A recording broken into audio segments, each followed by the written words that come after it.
I'll call to order this meeting of the Urban Renewal Agency for the City of Salem for Monday, September 9th, 2024. If the recorder will please call the roll. Board Member Stapleton. Board Member Nishioka. Here. Board Member Phillips. Here.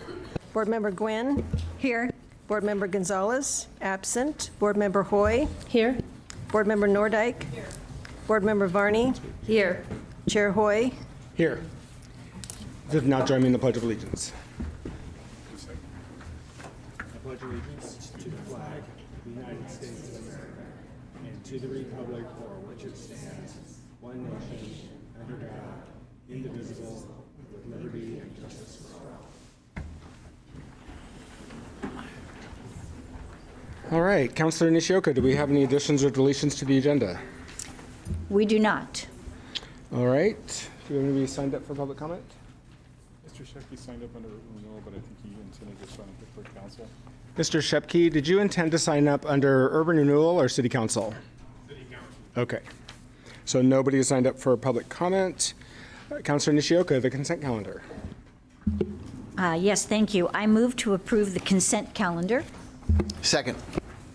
Councilor, to your motion. Yes, the consent calendar consists of 3.1A, which are the August 12th draft urban renewal agency minutes, excuse me. And that concludes the consent calendar. All right, is there any further discussion? Will the recorder please call the roll? Board Member Phillips. Aye. Board Member Gwynn. Aye. Board Member Gonzalez. Absent. Board Member Hoy. Aye. Board Member Nordike. Aye. Board Member Varney. Aye. Board Member Stapleton. Board Member Nishioka. Aye. Chair Hoy. Aye, motion passes. We do have an information report. Ms. Rutherford, did you have anything to share with us on that, or? I don't, but I'd be happy to answer any questions if anybody had questions about the report. This is one of the first of the quarterly financial reports that has been requested. Thank you. Are there any questions for Ms. Rutherford on that? All right. So seeing no further business before the Urban Renewal Agency, we are adjourned. And now I'll call to order the meeting of the Salem City Council for Monday, September 9th, 2024. If the recorder will please call the roll. Councilor Stapleton. Councilor Nishioka. Here. Councilor Phillips. Here. Councilor Gwynn. Here. Councilor Gonzalez. Absent. Councilor Hoy. Here. Councilor Nordike. Here. Councilor Varney. Here. Mayor Hoy. Here. And I would like to welcome our guest counselor, Eduardo Angulo. Welcome. Thank you for being here tonight. Councilor Nishioka, do we have additions or deletions to the agenda? Yes, we do. So I move to approve the additions to the agenda. Second. Motion by Nishioka, second by Phillips. Counselor, to your motion. Yes, we have a motion from Councilor Hoy regarding consideration of the Planning Commission as an addition. Is there further discussion? Will the recorder please call the roll? Councilor Varney. Aye. Councilor Stapleton. Councilor Nishioka. Yeah, aye. Councilor Phillips. Aye. Councilor Gwynn. Aye. Councilor Gonzalez. Absent. Councilor Hoy. Aye. Councilor Nordike. Aye. Mayor Hoy. Aye. Motion passes. All right. Now it's time for council and city manager comments. Do we have any? Now would be your time. If you'd hit that button there and turn that green light on. There you go. Perfect. Good evening, city councilmen and city council women, and no. She's listening. That was Siri. That's not my fault. Let me hide him. Got that out of the way. That's good. Let me hide him. We all do it. My name is Eduardo Angulo, and I live in Zone 5. I was asked by our councilman, Gonzalez, to sit in for him tonight. I am the director of the Seabell Neighborhood Family Councils Initiative. This initiative came about some 5 years ago when over 250 Salem and Kaiser civic, business, and education leaders from the Salem Kaiser Public Schools, including the superintendent at the time, and our superintendent is one of the leaders, made a commitment to help create these neighborhood family councils in the elementary or around the elementary schools with the lower academic achievement. They asked me to lead the creation of a pilot program in the Norgate neighborhood around the Hallman Elementary. And since then, we have done dozens and dozens of events around Norgate and the Hallman building, Hallman Elementary building. And 2 years ago, we created in the city of Kaiser the Kennedy Neighborhood Family Council around the Kennedy Elementary. And a year ago, we created the Highland Neighborhood Family Council around the Highland Elementary. The goal is to empower those communities, being at the center of the changes for the better in their neighborhood. So far, each one of these councils received $12,000 a year to make decisions on what they would like to see happening around their neighborhood and in their school. And I am very happy to inform you that in the last 4 years since we started the Hallman Norgate Council and until now, CBEL has invested $84,000 in what we call the 5 family protective factors. That is social connections, concrete support in times of needs, social and emotional competence of children, parental resiliency, and knowledge of parenting and child development strategies. We are being part of your gang violence prevention strategies. We just are not a gang prevention initiative.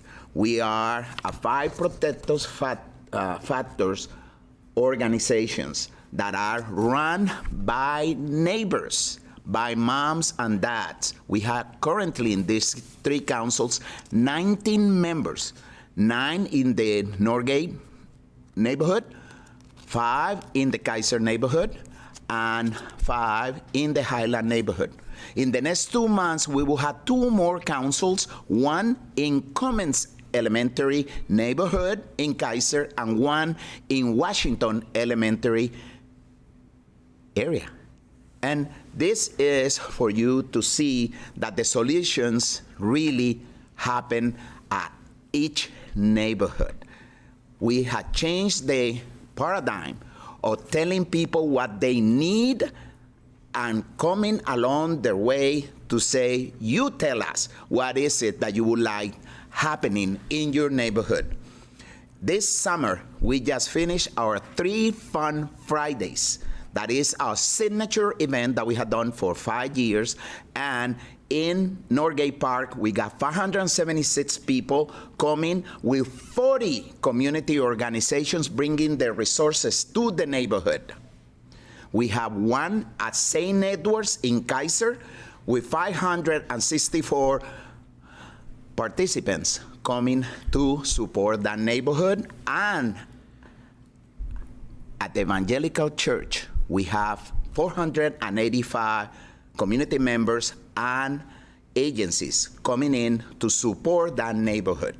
We are making a difference, one neighborhood at a time. You can see what's happening in the Norgate Park.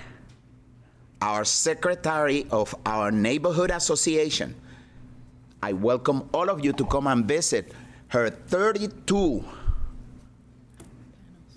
panels of the most beautiful mural. We went from being the most dangerous park to being one where families come every night to the playground all throughout the day. The kids play soccer every day, and that's a transformation that was started by the Neighborhood Family Councils, or CBEL. If you want to know more about CBEL, CBEL Salem.org, and you will see that we're driven by research. Thank you so much. Thank you so much. We really appreciate all of your great work out there. Thank you for highlighting all of that for us tonight. I really appreciate it. All right, are there other councilor comments? Councilor Nordyke. Thank you, Mr. Mayor. I will try and be brief this evening.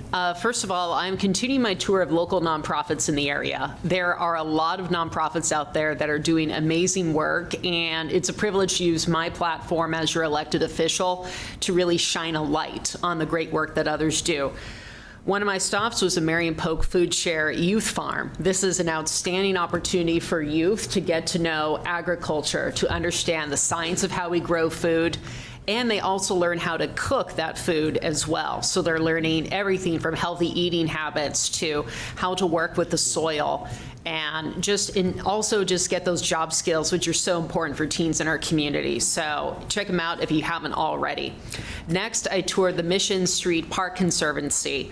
So they do a ton of work to support our parks, particularly the Bush Park area. If you've ever seen a wedding at that beautiful gazebo surrounded by our rose garden, thank not only your park staff, but also your park volunteers.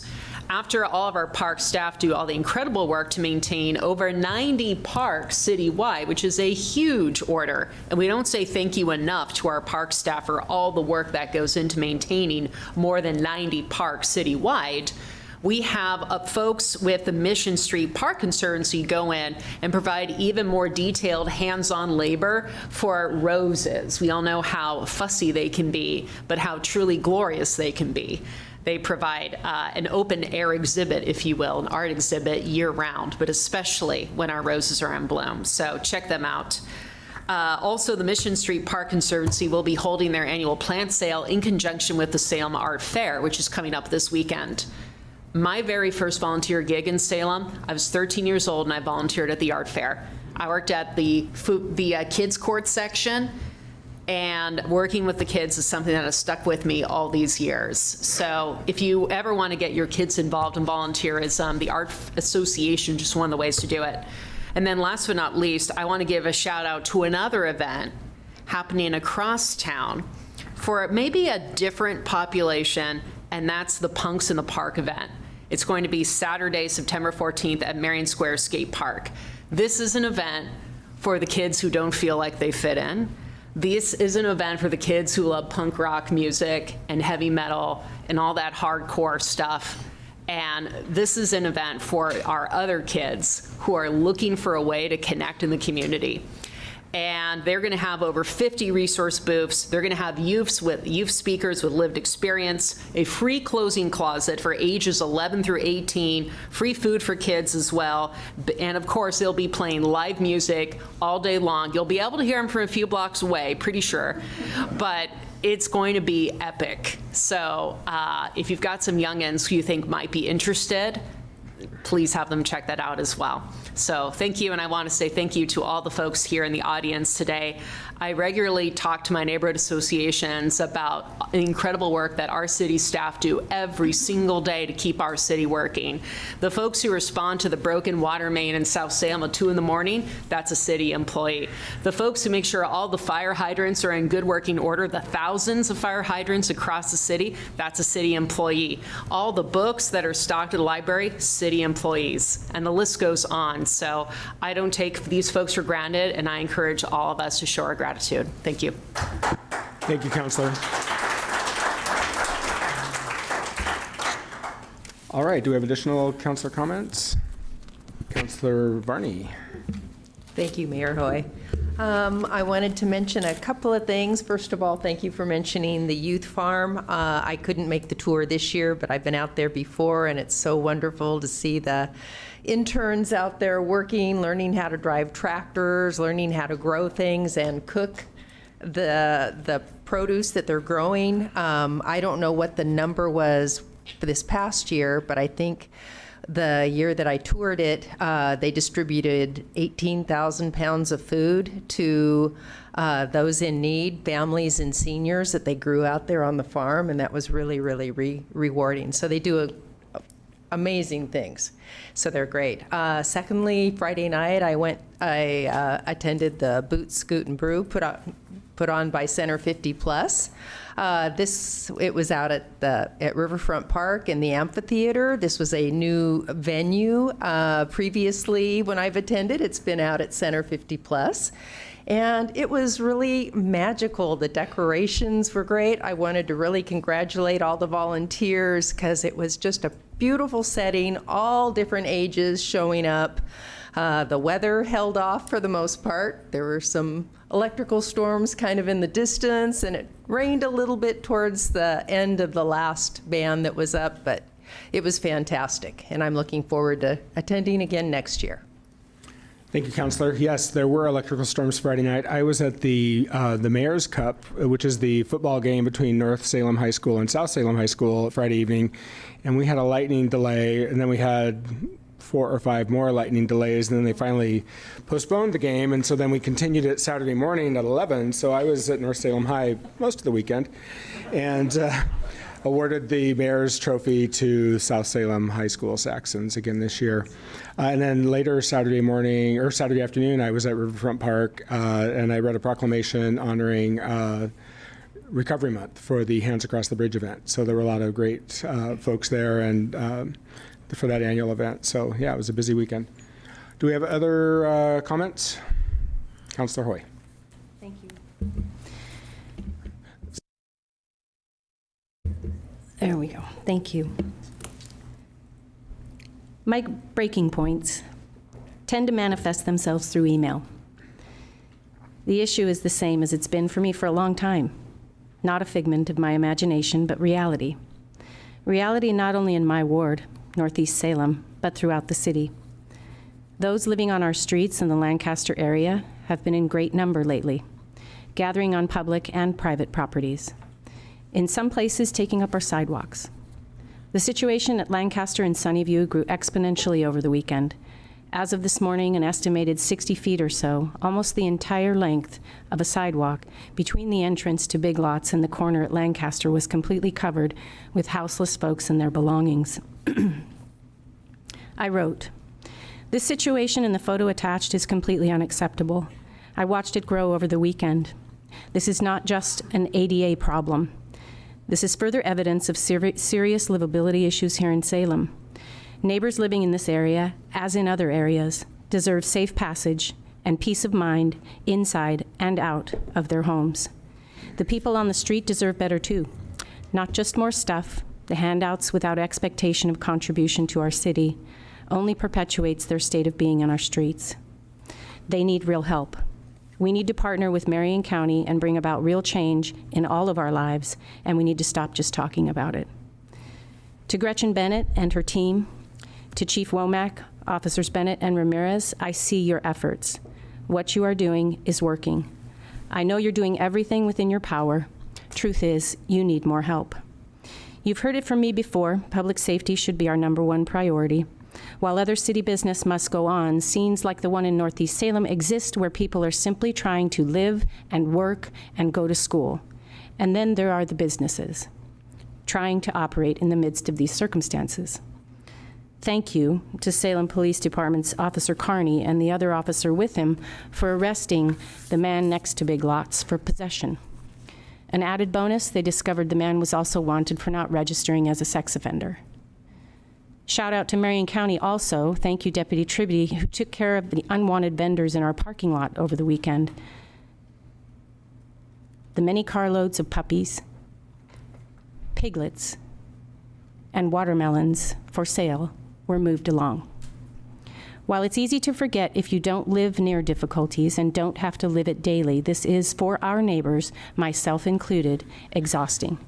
And this is only what's happening near Sunnyview and Lancaster this morning. The question is there more we can do? Thank you, Counselor. Are there further comments?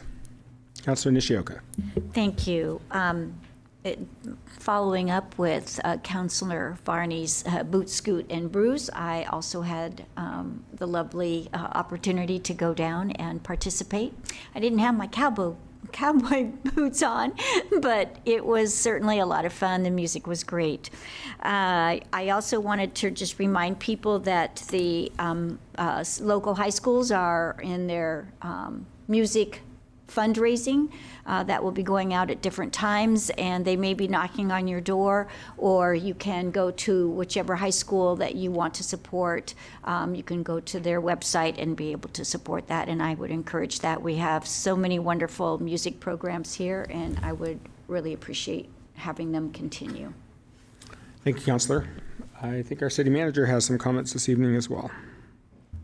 Yes, thank you, Mr. Mayor. I do want to continue the praise for the Boot, Scoot, and Brew festival that was Friday evening. Heidi and Marilyn are here this evening, and they are the force behind that, along with the friends of and the many volunteers who put that effort together. It really was a spectacular success, and I suspect it's something that we can build on into the future and make it into something even bigger and better. Moving on to our next topic, I'm going to ask Chief Womack to come to the mic and provide some brief comments in regards to where the city of Salem is relative to the changes in enforcement regarding controlled substances relative to House Bill 4002 in Measure 110. So, Chief. Great. Thank you, Mayor and Council. Good evening. Trevor Womack, Chief of Police. Thank you, City Manager, for introducing the topic. I've received multiple questions, of course, and so I wanted to talk about a little bit tonight the changes that have come about with House Bill 4002, which was kind of a reform or some fixes to Ballot Measure 110 a few years back that decriminalized user amounts of possession of some hard drugs, including things like methamphetamine and cocaine, heroin. And so what House Bill 4002 did in our most recent legislative session is it recriminalized the possession user amounts of those drugs by creating a misdemeanor charge for minor possession of small amounts of controlled substances. And it also established a framework, a criminal justice framework for deflection and diversion away from the criminal justice system, away from penalties, for example, like incarceration and probation. One thing HB 4002 also did is it gave us a bit of a stronger tool for the identification and arrest and prosecution of drug dealers as well, those that are fueling the addiction crisis and profiting off the addiction of others. So it's also something that we gained through House Bill 4002. So it was passed by the legislature, signed into law in April 1st of this year, but the misdemeanor charge didn't take effect until September 1st, so it just recently took effect. Leading up to September 1st, we at the Salem Police Department worked with our partners in both counties, in Marion County and Polk County, to make sure that we were prepared with the new processes that were necessary for the enforcement of that law and also the deflection and diversion processes that were intended through this new legislation.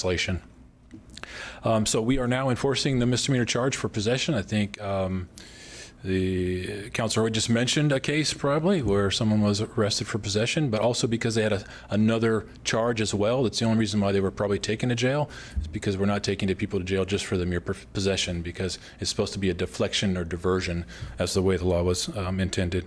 And so we're enforcing the new law across the city, but again, that's primarily resulting in referring people into diversion and deflection on both sides of the river in both counties, actually.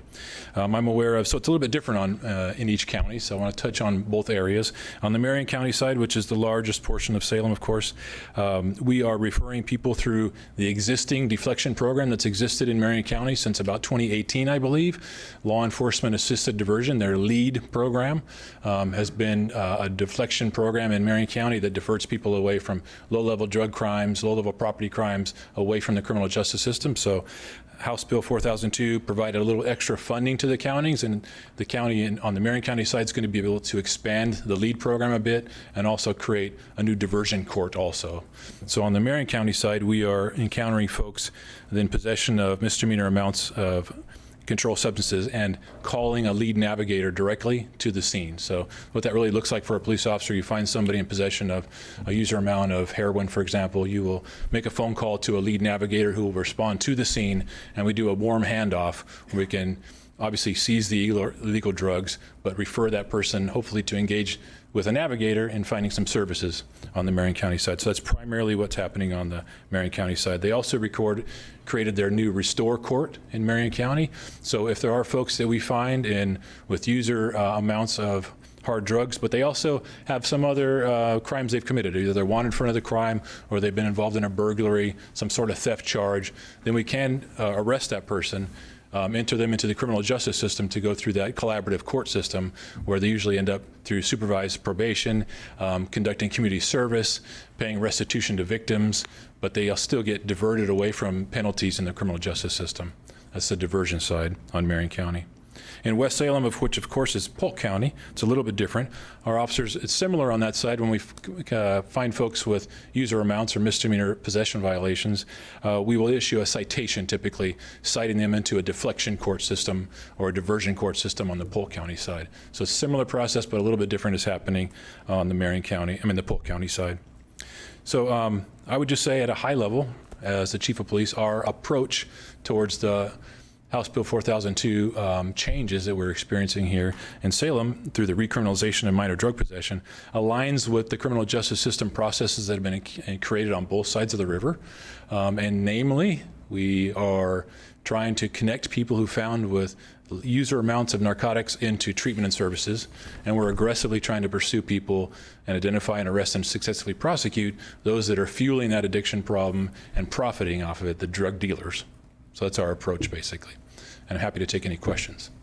Thank you, Chief. Are there any questions? Councilor Hoy. Just for clarification, because I brought up someone who was taken in because they had an outstanding warrant as a sex offender, they are not up for diversion. Is that correct? I just want to hear that out loud. Yes. The sex offender portion of it. There you go. So there are a few disqualifiers for diversion, obviously. Yeah.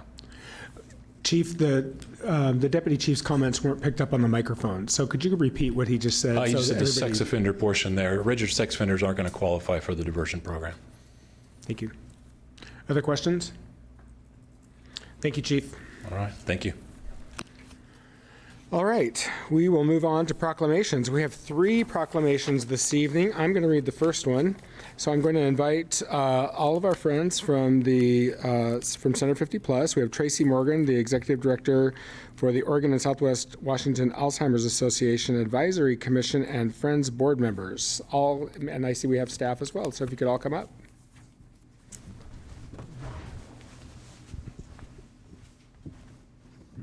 Oh, you're not all coming up? But I introduced you.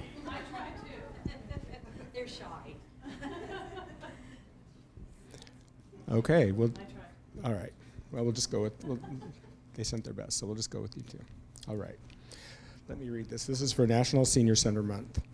Whereas older Americans are significant members of our society, investing their wisdom and experience to help enrich and strengthen our community, and whereas Center 50 Plus has acted as a catalyst for mobilizing the creativity, energy, vitality, and commitment of the older residents of the Willamette Valley, and whereas through the wide array of services, programs, and activities, senior centers empower older citizens to contribute to their own health and well-being and the health and well-being of their fellow citizens of all ages. Excuse me. Whereas Center 50 Plus has been a community partner in ensuring that older adults in our community are able to stay connected, safe, and healthy, and whereas Center 50 Plus promotes dignity, self-worth, and independence of older persons by facilitating their decisions and actions, tapping their experiences, skills, and knowledge, and enabling their continued contributions to the community. Now, therefore, I, Chris Hoy, Mayor of the City of Salem, do hereby proclaim September 2024 as National Senior Center Month, and call upon all residents to recognize the special contributions of the Senior Center participants and the special efforts of the staff and volunteers who work every day to enhance the well-being of the older citizens of our community. Dated this 9th day of September 2024. Thank you for being here. Who's getting it? And then, will you introduce yourself? Good evening. I'm Tracy Morgan, Executive Director for the Alzheimer's Association for Oregon and Southwest Washington. Thank you for having us here tonight. I'm honored to be here accepting tonight's proclamation. The work that is done and needed to support seniors living independently in the community is so critical. Senior centers play such an important role in allowing people to age in place and providing meaningful activities and socialization opportunities for people to thrive in their home settings. Looking at Alzheimer's alone, we have over 79,000 people living in Oregon with Alzheimer's. Here in Marion and Polk County, there are over 7,700 people over the age of 65 that have been diagnosed with Alzheimer's. We need partners. The need is greater than any one organization can do alone. At the association, we cannot do what we do every day without great partners and great volunteers. The Center 50 Plus is one of our amazing best partners. We are proud to have our office in the Center 50 Plus, and we're grateful for the meaningful work that we get to do side by side with them every day. Thank you, Marilyn. Thank you to all the volunteers. We are very grateful. Thank you, Tracy. My name is Karen Bolliger, and I'm president of the Friends Board at Center 50 Plus. And so the Friends Board is made up of seniors who are active in Center 50 Plus. And by active, you can do anything there at Center 50 Plus. There are food opportunities, there are social opportunities, there are beyond my board opportunities, and various things as that. As a senior, you're really valued at Center 50 Plus, no matter what kind of skills you bring with you, or if you think that you have no skills, well, they'll just find them. And it's a wonderful, wonderful organization, and we're very proud to help out Alzheimer's as we help out many different areas in Polk and Marion County. Thank you. Thank you. Thank you both. Thank you. All right, next up, I have asked Councilor Nordyke to read the proclamation for Hispanic Heritage Month. Thank you, Mr. Mayor.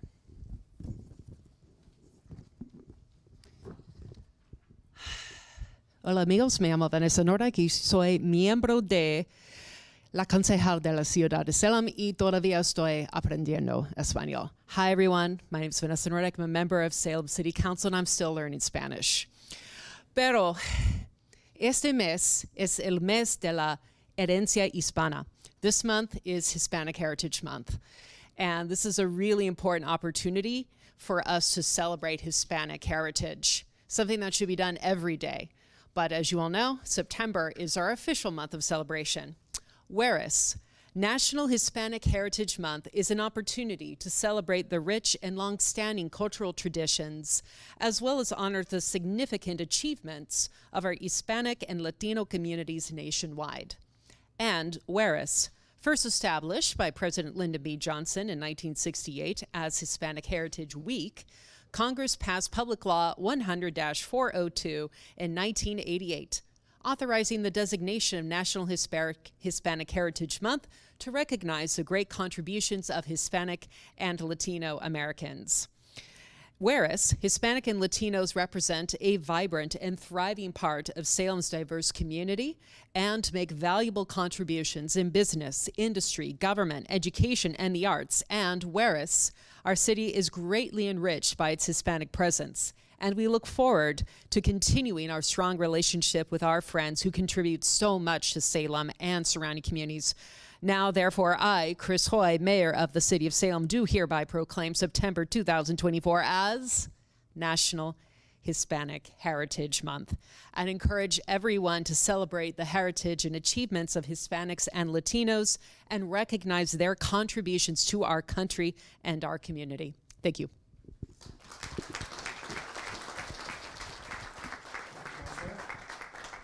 Next up, I have asked Councilor Nishioka to read the proclamation honoring the Salem Art Fair and Festival. So I would like to invite up Councilor Nishioka and also Matthew Boulay, the Executive Director of the Salem Art Association. Oh, and others, who I'll let them introduce themselves.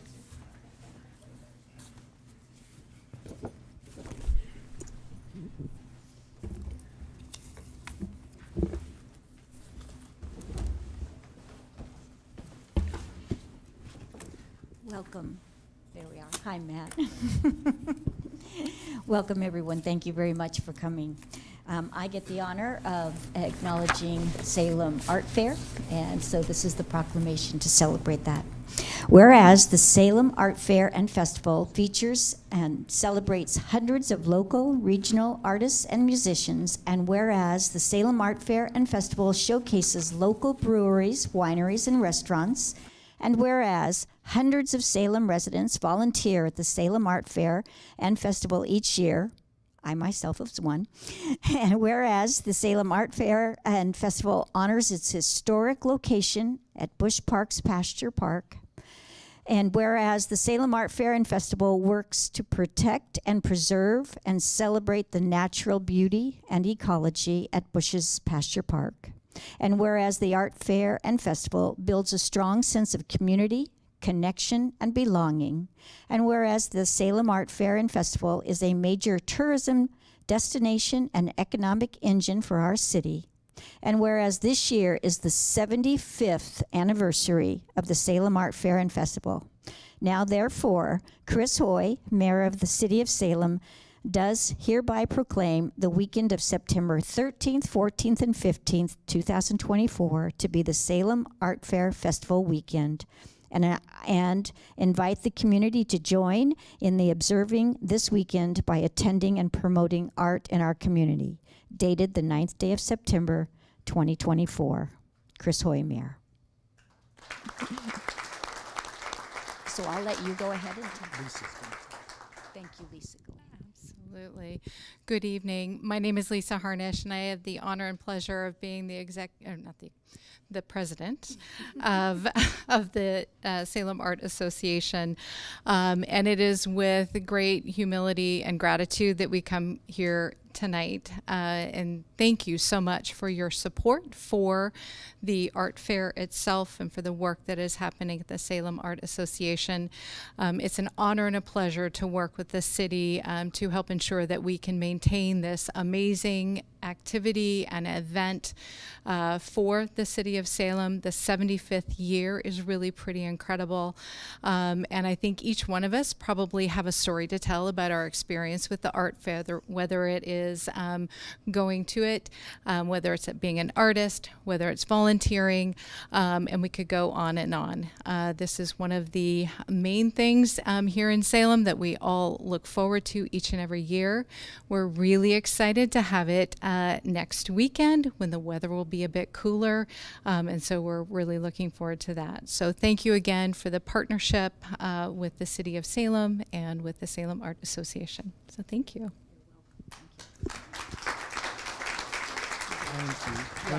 You don't want to say anything? All right. Thank you very much. Thank you. All right, we are now on to public comment. As a reminder, when you're called up, step up to the podium. Be sure that the green light turns on so the microphone is activated. Introduce yourself with your name and either your address or your ward. You have 3 minutes for testimony. When the yellow light starts to flash, that means you have 1 minute left. When the red light comes on, that means your time's up. Please stop talking at that time. And we will just go down the list in order. First up is Philip Devon.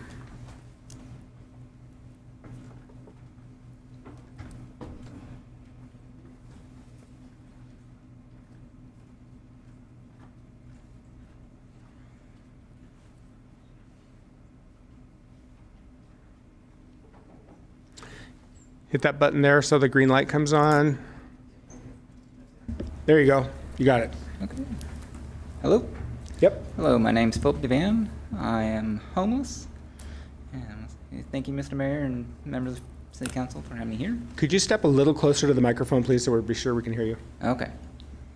I'm here talking about wanting more policing, or bicycle cops downtown, more policing downtown.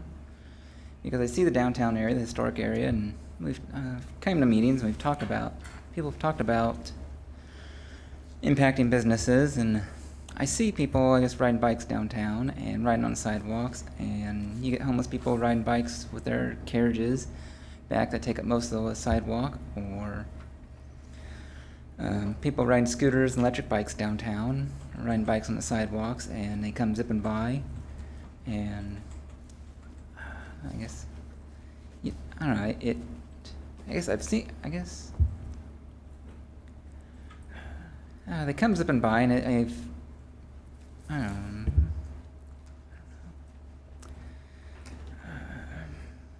know. I guess it comes up and the people comes up and by on the electric bikes on the sidewalks, and in Riverfront Park I've seen people be riding the bikes on the sidewalks, and I've seen parents making comments about having to have protection for the kids walking, that, people on electric bikes come riding by, and it seems like we need more policing. The bicycle cops or more policing patrolling areas of enforcing people to be more courteous or to others, and also there's like the homeless that are hanging out downtown or areas that need to be, I guess, kind of need some guidance or need to be kind of pushed along of not committing crimes or I guess, I don't know, just not camping out or so, but I think that's it. Thank you, Philip. We appreciate your testimony. Council, I made a mistake, but I just want to make you aware of it. I just discovered I actually am on the item 8 list, so we're just going to go down that list under item 2, if you don't mind. It was my mistake. I just started down it, and since we're on it, I think we'll just continue. There's only 4 people signed up under item number 8, so sorry about it. Thank you, Philip. Next up is Robin Jennings.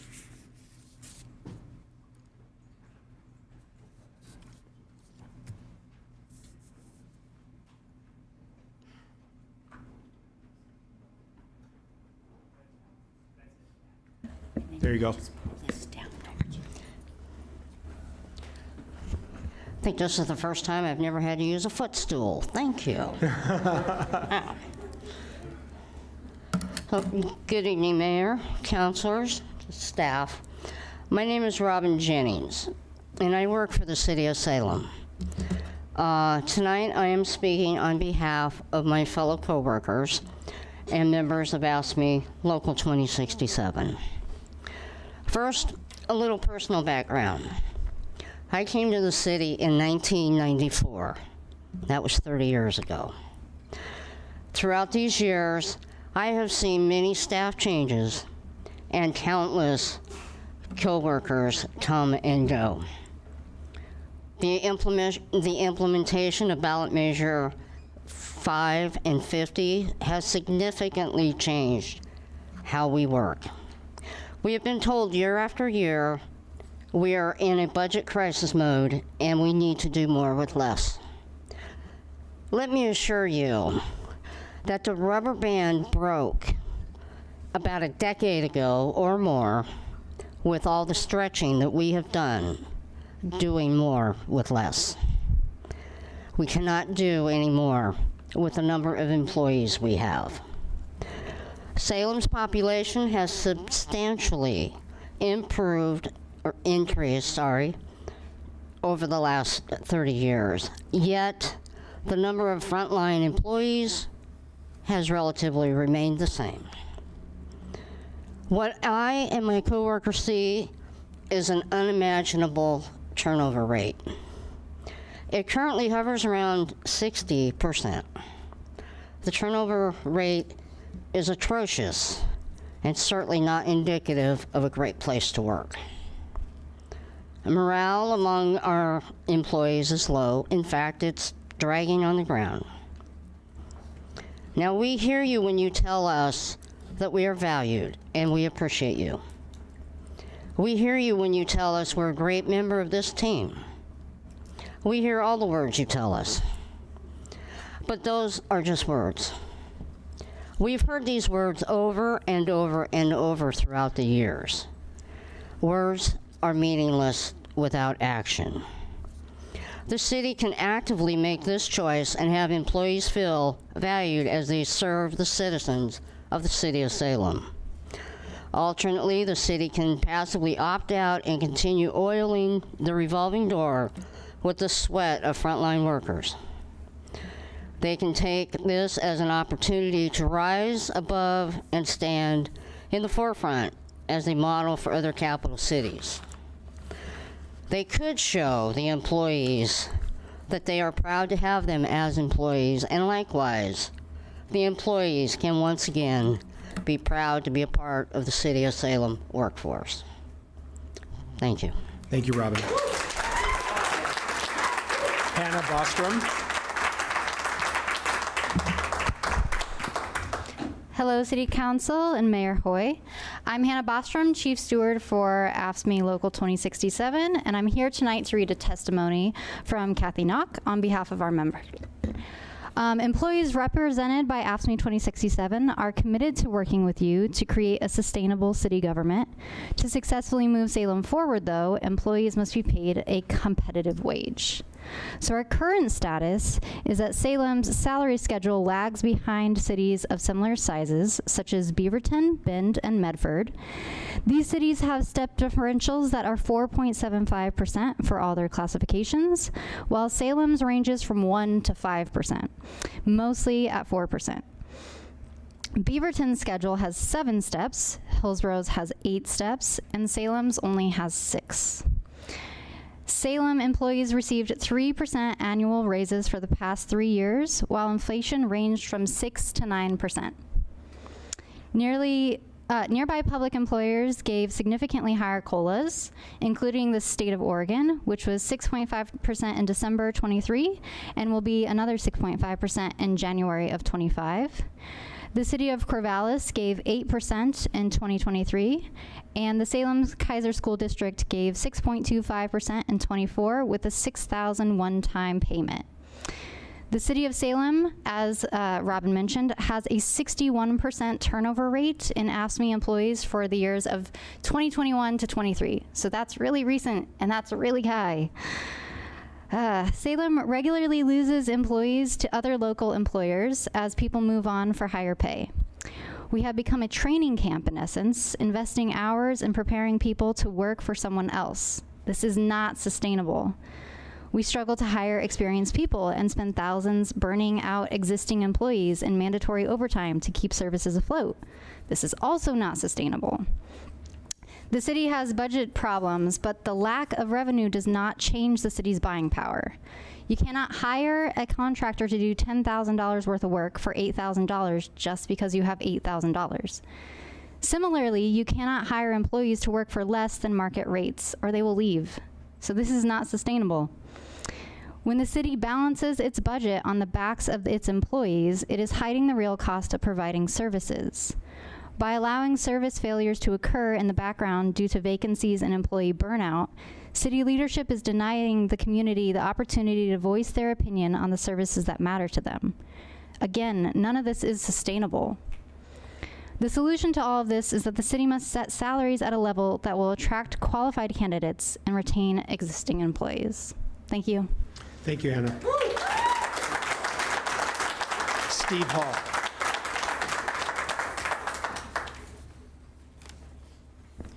Good evening.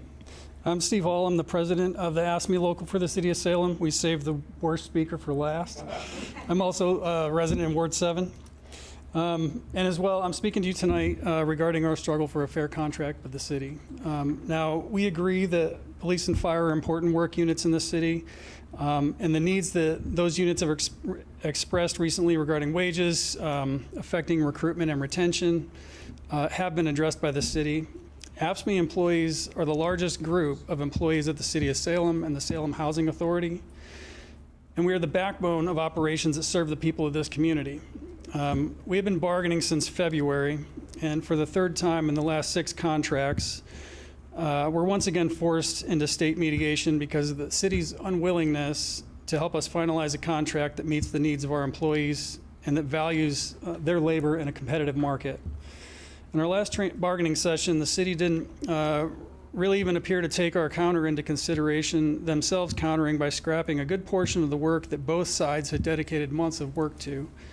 Management acknowledges in several sections of the city that we are, as Hannah had already said, training grounds for other employers, many of them smaller cities and counties. And this is unacceptable. We waste so much time and money recruiting and training people who feel that the City of Salem is not worth a career. This is not how I felt when I came here and started 24 years ago, when even swing and night shifts were staffed with career employees who eventually retired from the city. The city is lucky that we do have many employees that have dedicated themselves to their careers here, but that pool is growing smaller over time. And those staff have been increasingly burdened with greater workloads and overtime in order to provide this community with the same or greater levels of service. This community has repeatedly expressed, and management as well, that it values the workers at the City of Salem, and we need the city to step up and show the workers that it values them as much as those that we all work for. I appreciate the work that you guys do. Thank you for your work every day. I know my second job doesn't pay great and yours pays zero. So I appreciate you guys being here and listening to us. We've also submitted some written testimony as well. Thank you. Thank you, Steve.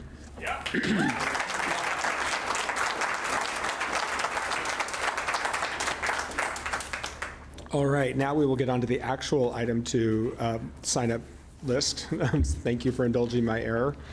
Jim Shepke.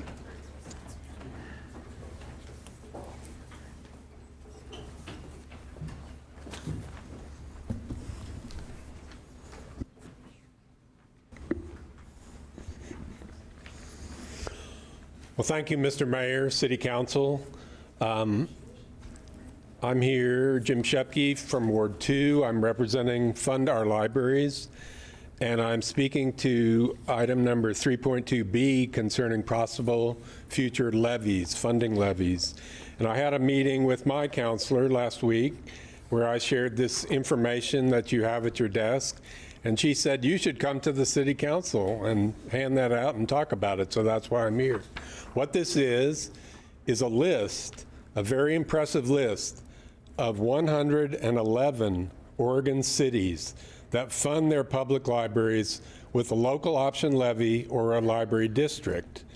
These are cities that have said we're not content with the limits of measures 47 and 50, and our library deserves better funding. We want a good library, so we're going to increase our taxes above the limits of 47 and 50.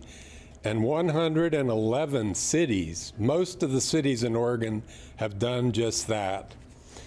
And I want you to look at this list. There's some very tax-averse cities on this list, like, well, I shouldn't name them, but like Grants Pass, they hate taxes. But they wanted a good library, so they stepped up and they have funded their library. Why is this?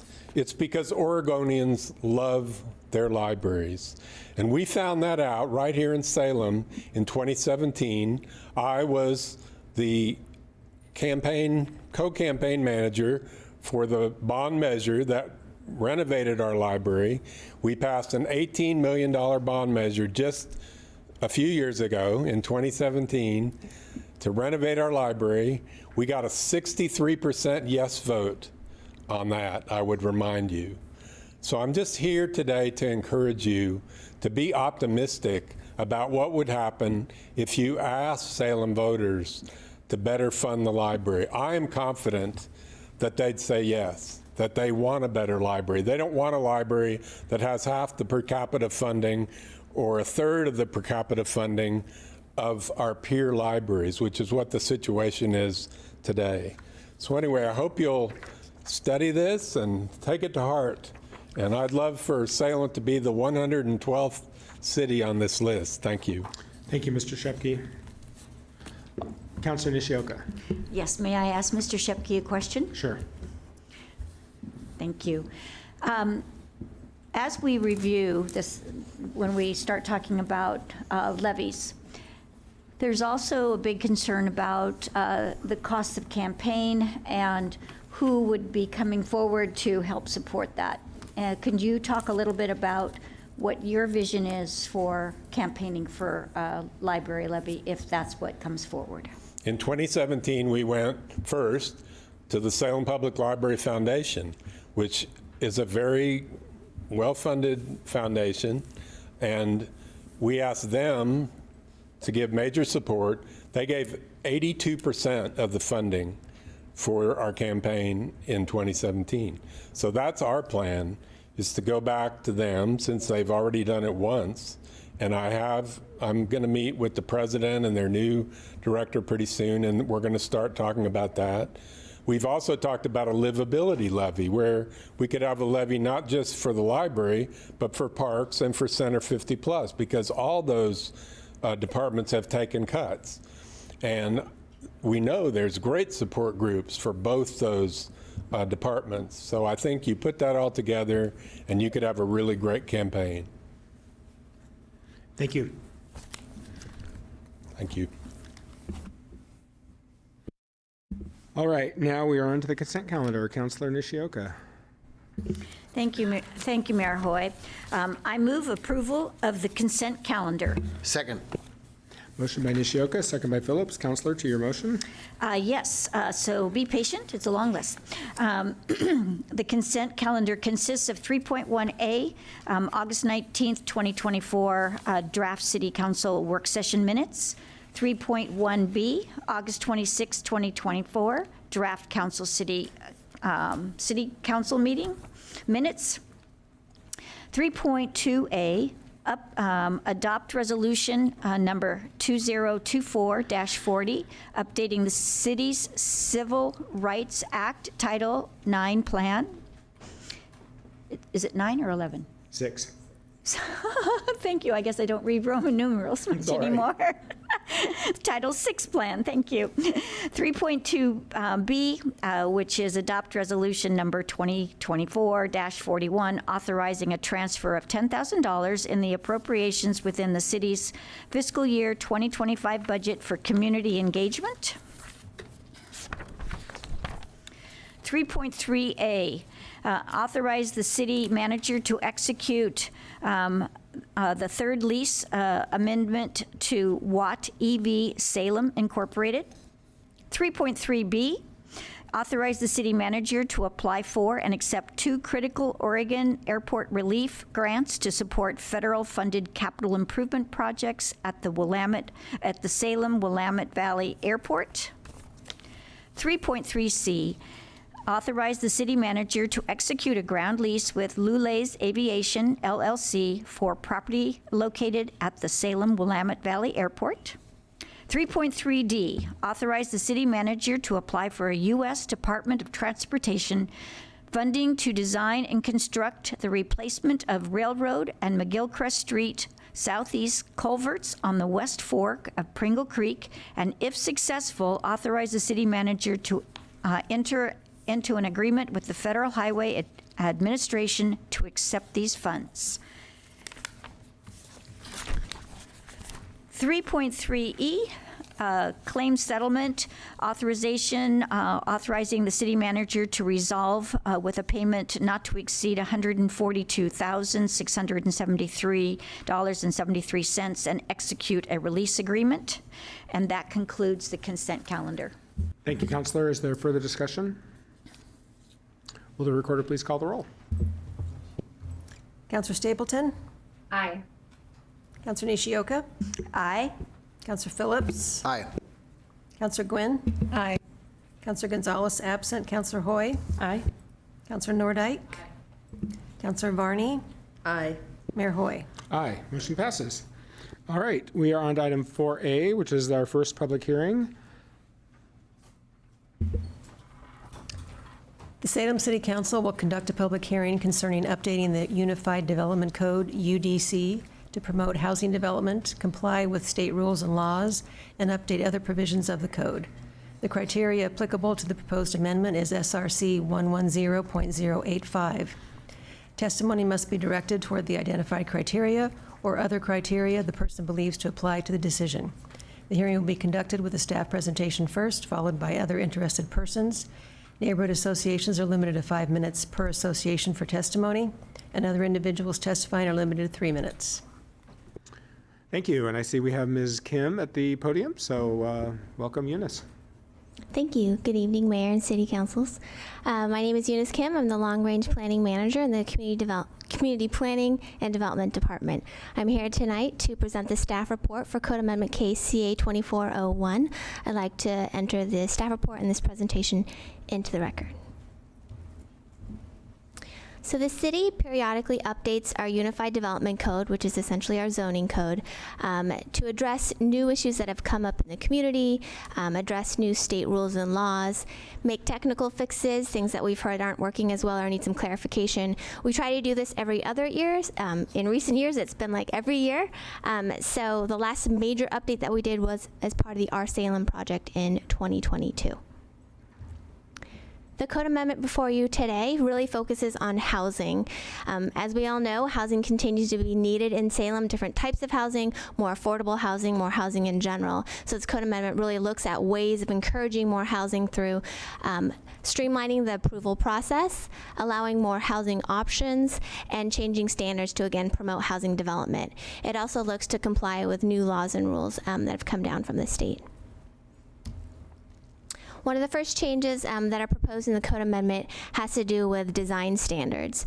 So there are different areas of the city where we regulate the design of sites or the design of buildings. So if you think about awnings on buildings or the location of parking, we have design standards in many different zones and overlay zones. And in recent years, we have been shifting the process so that if a project comes forward and cannot meet one single standard, they can apply for an adjustment, which is an administrative approval process. There are a few zones that are listed here that if a project can't meet a design standard, they have to go through a public hearing process. So under the proposed change tonight, all of our zones and overlay zones, if there's a design standard that a project can't meet, they would be able to go through that administrative approval process. So the difference between what's today, the process, and what was proposed under the code amendment is that today, again, if you can't meet a standard, you go through a public hearing process. So there's a public hearing, there's opportunity for the public to come forward like tonight. But under the proposed change, we still would ask for public comment, provide public notice, but there would be no public hearing. Again, this is in alignment with the changes we've been making in recent years with the adoption of new mixed-use zones and our multifamily zones. Another change is similar to the one I just spoke about. It has to do with allowing adjustments to special uses. So a special use is essentially a use that's allowed outright in a zone, but you have to meet very specific standards, like maybe there's a specific setback for like an ADU or an accessory dwelling unit. So today, if there's a townhouse, for example, that's a special use. If you cannot meet a setback, you have to apply for a conditional use permit, which again is a public hearing process. So under the proposal today, we would be allowing those kind of requests for deviations from those special use standards to go through an administrative process. As we've been allowing new types of housing like accessory dwelling units and middle housing in recent years, we have been automatically kind of asking that those get those adjustments essentially if they can't meet a standard. So again, this aligns with changes we've been making in recent years. Another proposed change has to do with our historic districts. So today, if there is a new proposal for a multifamily project in a, say, downtown in a historic district or in a residential historic zone, that new construction would need to go through the Historic Landmarks Commission. Again, it's a public hearing process. Under the proposed change, if you're creating new housing and you're in a historic district or you're an individually listed historic resource, you could choose to either go through the administrative process or choose to go through the Historic Landmarks Commission. So we're creating more options for approval for new housing that are in historic districts or individually listed. Another change has to do with our approval criteria. So we have approval criteria for when someone comes forward and they want to develop a subdivision or a partition, or they're going through a kind of a more complicated site plan review. And we have criteria today that have some discretion in it. So as an example, we have criteria that says things about like safe and efficient circulation, movement inside and out of a site. And so we are trying to move away from discretion to more clear and objective standards as required by state law. So under the proposed code code amendment, that discretionary standard approval criteria would be eliminated, and we would be relying strictly on our clear and objective standards. So we have parking lot design standards, we have block standards, we have pedestrian access standards. So all those standards would still be in place. It would just be removing that discretionary criteria. Another change has to do with allowing different types of housing or more types of housing. So today in our mixed use 1 and 2 zones, we do not allow single family and 2 family homes. The reason is we intentionally, when we created those zones, wanted them to be higher density zones and also allow for a really mixed use. But what we've come to understand is that there are some small lots that are zoned mixed use 1 or 2 that can't accommodate 3 units, which is the minimum allowed today.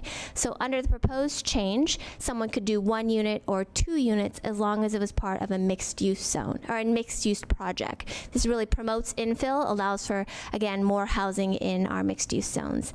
And again, it aligns with our mixed use 3 zone that we created with the Our Salem project in 2022. Another change has to do with accessory dwelling units. We've allowed accessory dwelling units in Salem since 2017. They are allowed with essentially a single family detached home or manufactured home, but they are not allowed with townhouses today. So we've heard some requests from developers who really want to have an accessory dwelling unit with a townhouse, and so we're proposing this change to respond to that concern. An ADU would be allowed with up to 2 attached units. We did talk to our fire department, and that way there's still access to if those ADUs are behind those townhouses. And so we are proposing to allow ADUs basically expand where they can be allowed. Another change has to do with our multifamily 2 zone. This is our biggest multifamily zone that you see across Salem. Today, a 2 and 3 family use needs to be on a 6,000 square foot lot or larger. This is a larger lot size than we require in our single family zone, where we only require 4,000 square feet for 2 units or 5,000 square feet for 3 units. So again, this changes the minimum lot size in that multifamily zone to be in line with the single family zone. Again, we're trying to promote more middle housing and more housing generally. Another change has to do with implementing of new state rules. The Climate Friendly and Equitable Communities rules passed at the state in 2022. The goal was really to reduce greenhouse gas emissions related to transportation, create places where people could walk around, get to different uses without having to get in their car, promote some equitable neighborhoods, equitable communities. And so one of the requirements from those new rules is to designate what the state calls climate friendly areas, what we call walkable mixed-use areas, because that's essentially what they would be.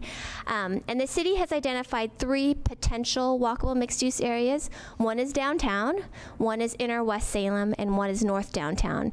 These are areas through the Our Salem project that we heard from the community. People want to see more walkable areas, more mixed use.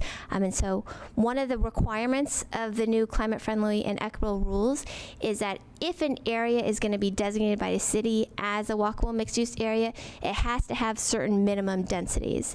So in the downtown, if that's going to be a walkable mixed-use area, we need to increase the minimum density from 20 units per acre to 25 units per acre. It's far below what we see in your typical projects downtown. We're seeing projects like 100 units per acre being developed, so it's actually pretty low compared to what we're seeing on the ground. The other area we're proposing to be a walkable mixed-use area is inner West Salem.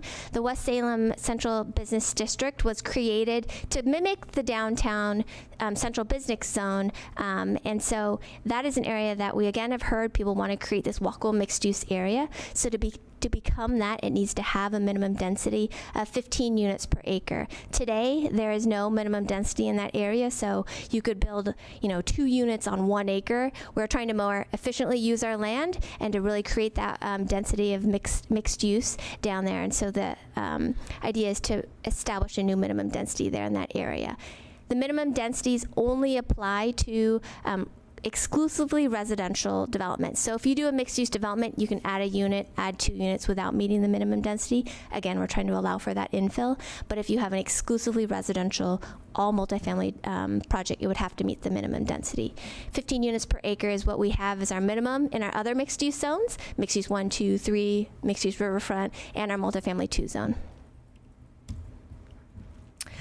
So because we do code amendments, I mean, I guess we do them fairly frequently, but we try to be efficient with our time and our capacity. There are some other changes we're proposing in addition to the focus on housing. And one of those has to do with security gates in the downtown historic district.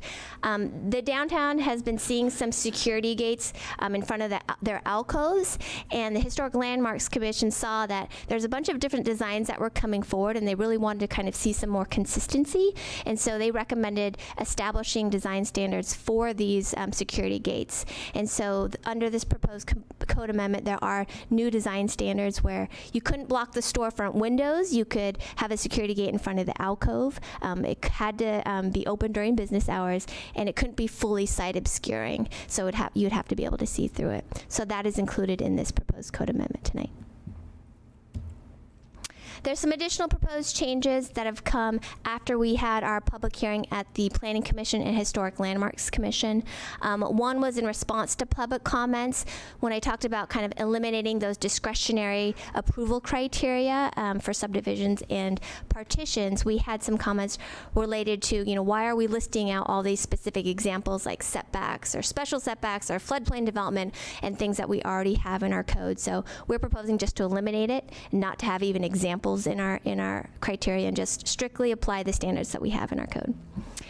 We're proposing to add a definition of hard surface for paving requirements because we've been referring to the Public Works design standards. Those design standards don't actually define hard surface, and so we are putting that in the code, proposing to put that in the code. Another is a clarification for the minimum depth of a driveway leading to a townhouse-style multifamily development. So essentially, we don't have a minimum depth established for that driveway, and we want to propose a 20-foot driveway so that if a car does park there, it's not hanging over the sidewalk, it's not blocking access for people walking by. And last but not least, we are proposing to exempt retaining walls and the paving of unpaved areas from site plan review. So today, if you're building a fence, you don't have to go through site plan review. We're just adding retaining walls and the paving of unpaved areas to that exemption to, again, just make it easier to develop those.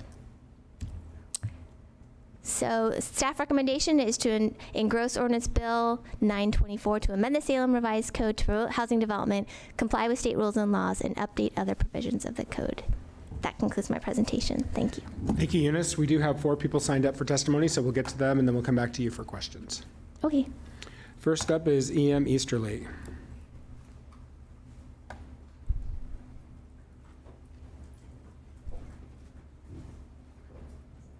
Hit that button for me so the green light comes on. I am E.M. Easterly. Whoops. You did it? Just turn it on. Thank you. Appreciate it. I want to thank staff for the dedication and commitment they have shown to the process of updating the Salem Unified Development Code and the process of bringing Salem's legal development language in conformance with Oregon statutes and judicial decisions. The 248-page document, Exhibit A, of CA 24-1 before you, highlights the revisions and changes to the original version that the Planning Commission reviewed.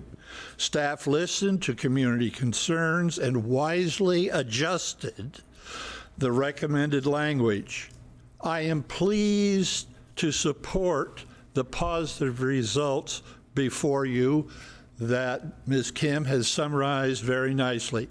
However, code revision is an ongoing process. In reviewing Exhibit A, I found missing and inaccurate definitions that need correction before the council approves the proposed updates. First, Salem Code does not define the hydrological event known as a spring, nor does the code define a link between such a groundwater outpouring and an existing waterway channel. Second, the Salem term waterway is limited to a specific city staff declaration, not an existing channel within the City of Salem hydrological system. The proposed definition you're being asked to adopt quote, reads, "Waterway means any river, perennial stream, or creek within the city as designated by the director." I've lost my place here. That restricts the definition, and I can assure you over the last half a dozen years, there have been examples where there was arguments over whether something was or was not a waterway. And therefore, I'm asking that this be revised in the current version of the proposed updates. The current definition that you're being asked to adopt, waterway means any river, perennial stream as designated by the director. We have other places in the code that have different definitions. I therefore request that the definition in CA 24.1 be tabled until both the updated UDC definitions of spring and hydrological definition of waterway parallel and complement the Oregon water law and the federal clean water requirements. Thank you, Mr. Easterly. Next up, we have Brittany Randall.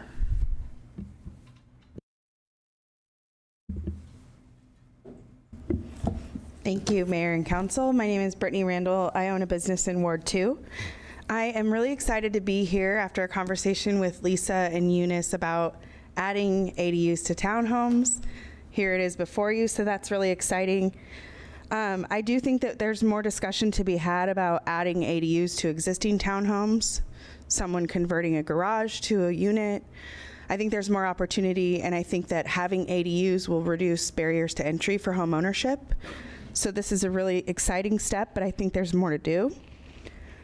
I also wanted to highlight the adjustments for special use standards. Recently, we've had 2 cases of church properties that exist on properties that are larger than 2 acres, which is a special use requirement, and we were required to apply for a conditional use permit, go before the hearings officer.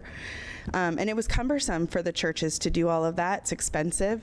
So I'm also very excited to see that this would be reduced to just an adjustment and be a staff level decision. And then similarly to EM, I would encourage all of you to just review closely all of the changes that are proposed. It's a long document, but there's a lot of things in there that could really affect development in the future. Not necessarily bad, not the boogeyman, but just knowing what you're adopting, I think, is really important. So that's what I have. Thank you. Councilor Nordyke. Yes, I had one question. You mentioned converting a garage into a unit. Do you think there's an appetite for that in Salem? And if so, I mean, I'm asking you to gaze into a crystal ball. I'm genuinely curious. Yeah, I think what I find is that clients are coming to me and saying that they're looking for multi-generational living. And so if someone wanted to live separately from, say, their mom, a garage, if they were able to give up their garage and maybe be, only a bicyclist or utilize public transportation, not have a car, could be a great way for them to provide housing for their mom. So I don't know that you would have, hundreds of applications come in to convert a garage to an ADU. But again, I just think it's another way to remove the barriers for someone who's looking for something like that and can only afford a townhome style residence. So. Thank you. Thanks. Ben Frybeck.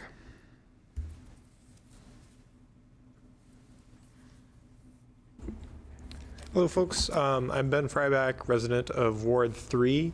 I just wanted to provide a little bit of public comment and maybe ask a question. Is there kind of a plan or a means to permit the construction of point access blocks in the city? These kinds of buildings make it easier to develop and cheaper to develop multifamily housing on smaller lots. Seattle legalized these kinds of structures before Washington State did statewide last year. Governor Kotek signed House Bill 3395 in the 2023 session, but the change to the state's building code was voted down by the Building Codes and Structures Board. This would allow for more housing construction on smaller lots so we can get, better density. This is something that was kind of addressed by that single family and two family use on mixed use lots. But this would kind of allow us to get denser kind of areas. There already are buildings like this in the city of Salem that were constructed before this type of housing was prohibited from the construction. For example, 555 Northeast Winter Street is the Francis Apartments. It's 12 plus units. I counted 12 parking spaces on a fifth of an acre. And so this is, you know, a relatively small lot across from the state's yellow lot. The farmers market is hosted across the street.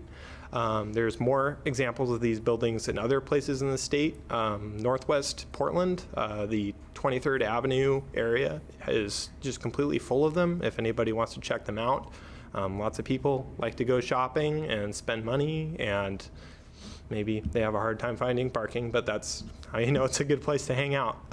So I would really encourage the city to look into permitting this type of housing. I don't know if it's allowed because the state hasn't really allowed it for their building code, but I know the city of Seattle allowed it before the state of Washington did. So I'm curious to see if the city of Salem could do it before the state of Washington or state of Oregon. Thank you. Thank you, Mr. Fryback. Next up, we have Steve Anderson. And Steve, you're signed up under West Salem Neighborhood Association. Just want to confirm that you're representing them this evening. Yes, Mr. Mayor. Okay, so you'll have 5 minutes. Your microphone is off. Wrong button. There you Excuse go. me. All right. Steve Anderson, West Salem Neighborhood Association, Ward 8. Good to be here tonight. Mayor and council members, I want to thank staff for their hard work. As you see in our testimony, we as a neighborhood association support the streamlining and proposed changes that staff has put into effect. We want to thank Eunice Kim for working closely with us to answer questions and to have correspondence to this effort as we've tried to integrate it into the community. There is one area where Eunice and I, as we've tried to resolve one issue, have had changes of conversation, and it's in her testimony, but maybe we can resolve that tonight. It has to do with that minimum density in the West Salem Business District. Technically, as she said, that area has been designated as a potential climate-friendly, walkable neighborhood. That's a good idea, but that was a study that was just published in September, and it's not been vetted in the community. And until that happens, technically, this minimum density doesn't have to take place. The issue is there are 6 properties that are single-family residents in that area. And before the Planning Commission, staff mentioned that no additional or new residential development could occur there, which means, for example, if a house burned down, if you lost your house, you couldn't rebuild it.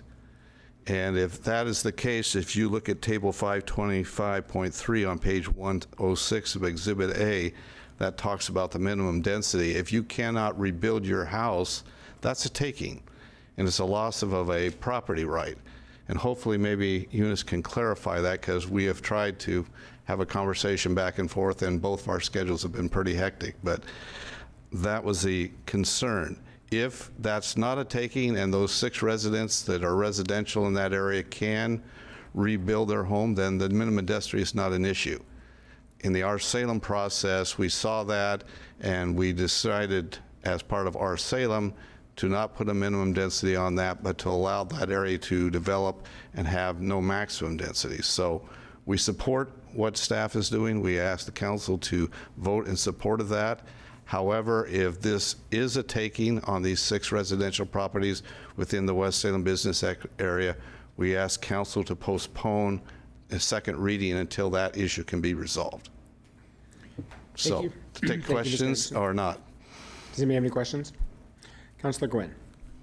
Well, I'm just curious if we know how many properties, aside from just West Salem, might be in that same situation. Because I've heard, I had an appraiser call me and ask the exact same question about our Salem and the fact that the property is being used as residential, but with our Salem the usage changed. So what happens if that property burns down? Can it be rebuilt?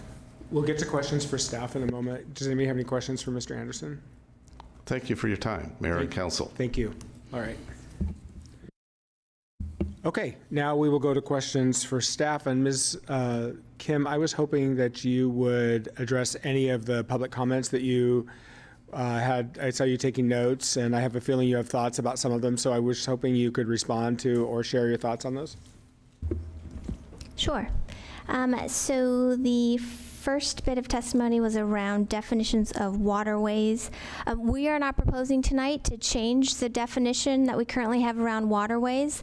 I will say we are kicking off a Goal 5 riparian corridor project that will look at inventory, our waterways and our streams, and then look at how to protect them. I think that's going to kick off later this fall, so perhaps that's the better time to look at that definition. We are not proposing changes to that definition tonight.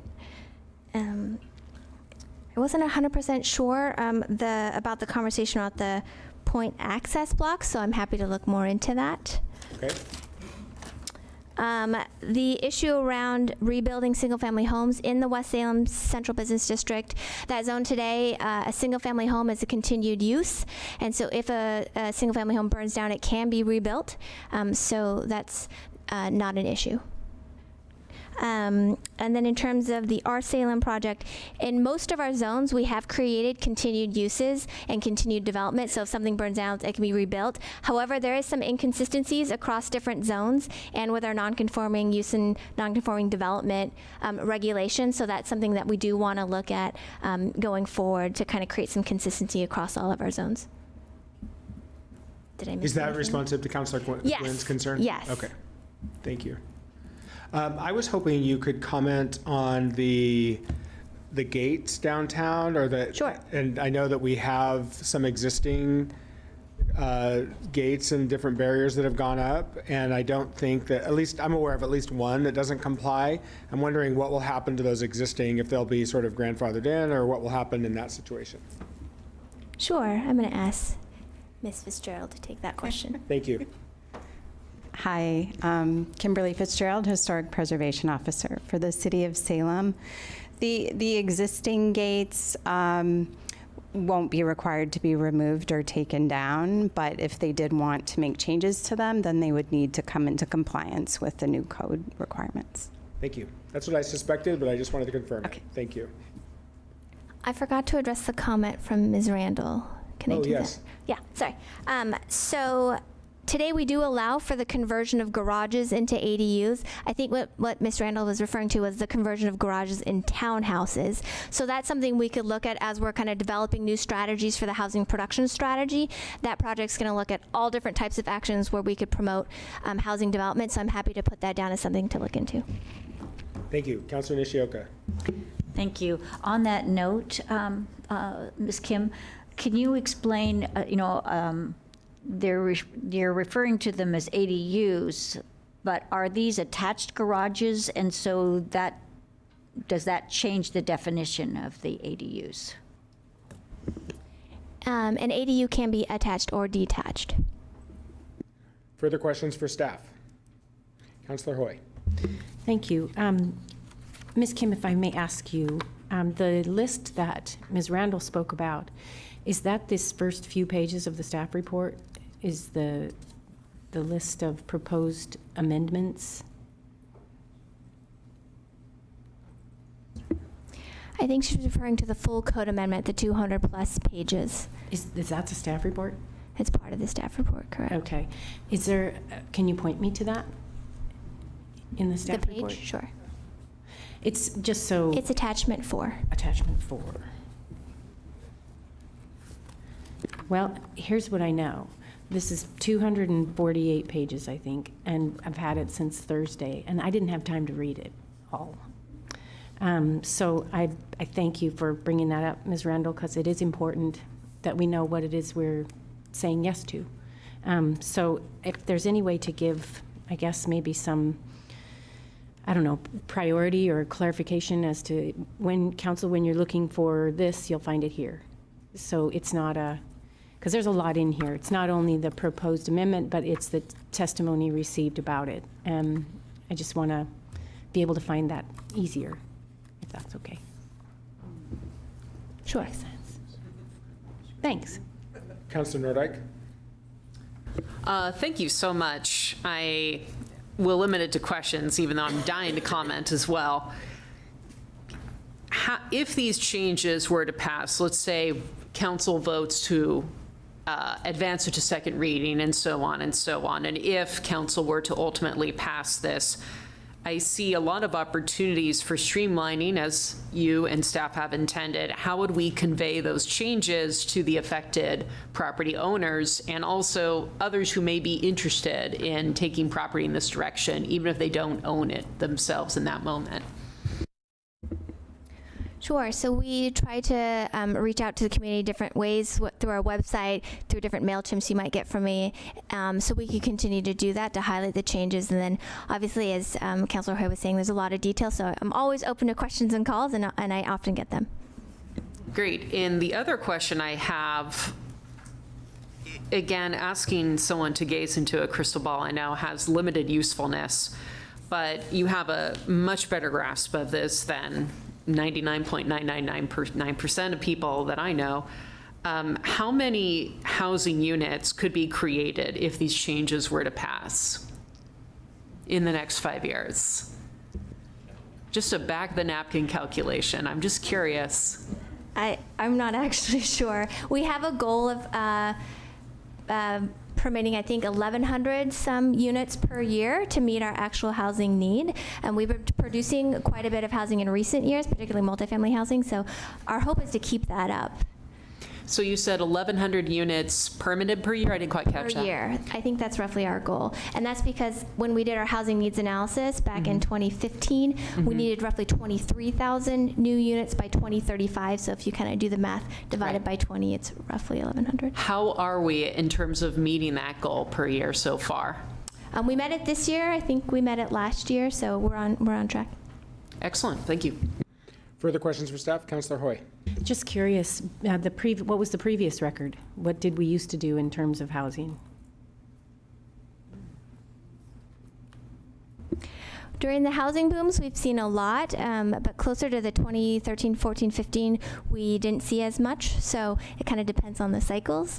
I think as we continue to adopt new strategies, whether it's financial incentives or regulatory changes, we've been seeing more. I know through the Our Salem project, we rezoned a bunch of land to allow more multifamily housing. We recently looked at kind of what the results have been. And I think close to 800 housing units have been enabled through the zone changes through the Our Salem project. So either units that wouldn't have been allowed by the zoning or would have had to go through some sort of hearing process, we've made it easier for those close to 800 units. So we've been seeing some increase. Awesome. Thank you. Any additional questions for staff? Councilor Nordyke. The other question, so on your slides, you mentioned that under these proposed changes, a lot of things that currently require public hearing would no longer require public hearing. On average, and that to me seems like a time and money savings. On average, how much time does it add when a public hearing is required? Is it 3 months, 6 months? Does it vary depending on the project? Again, I just want more of a general sense of the time savings that can be generated by something like this. The planning administrator is telling me that around 2 extra months that would be saved, or yeah, I guess not extra, but 2 months would be saved in time. Thank you. Any additional questions for staff? Councilor Gwynn. So 248 changes, or 48 pages, right? I looked to the very back and it talks about, and I'm curious about this, it talks about bicycle parking. So I'm curious, is that for residential development? Is that our industrial areas? What will affect that? And so we currently require bike parking for all types of uses, commercial, employment, residential, but the proposed changes tonight only strike out the references to Public Works design standards for paving, because we need to clarify the definition of what that is. Does that answer your question? I think so. And this is like a 30,000-foot view, right, of what the changes are. Would it, I mean, I read through it too, but I guess I'm struggling with what was already there and what are we adding? Sure. Or what are we changing? So the things that are underlined in that 200 some pages are additions. Things that have a line through it are things that are being proposed to be removed. And I will put that in future staff reports as well as some sort of guide. Councilor Phillips. I just thought of a question for Eunice. What type of reach out or communication was there to like developers in the region that might, be able to have more flexibility in creating more housing as a result of these changes? Has there been much communication with our like developer community? Like, how does that work? Remind me of what. So traditionally, we've reached out again through our website, through MailChimp. And in this case, we did do a webinar, citywide webinar, to explain these changes, I think, in May timeframe. And we've also meet with developers pretty regularly and let them know, give them a heads up. I think that's how Ms. Randall found out. So, yeah, we try to get the word out. And I mean, I think you've alluded to it, but just remind me again, was it pretty positive? Was it okay? Was it neutral? Yeah, pretty positive. The testimony that you heard tonight and the attachments in terms of the comments were mostly what the concerns were, but I would say broadly there's a lot of support for promoting housing development. And then finally, a separate question, like some of this is that state mandated it, so we've been moving in this direction for a year or so, and this is kind of the conclusion of that process, is to align with some of the state stuff? There continues to be new state rules and laws. Right. And so I anticipate actually future code amendments to align with. I guess there was a big one, and maybe I'm oversimplifying, but there was a pretty big state. Have we already done that one? Like there was one that we've all got small group sessions on in the last maybe year and a half.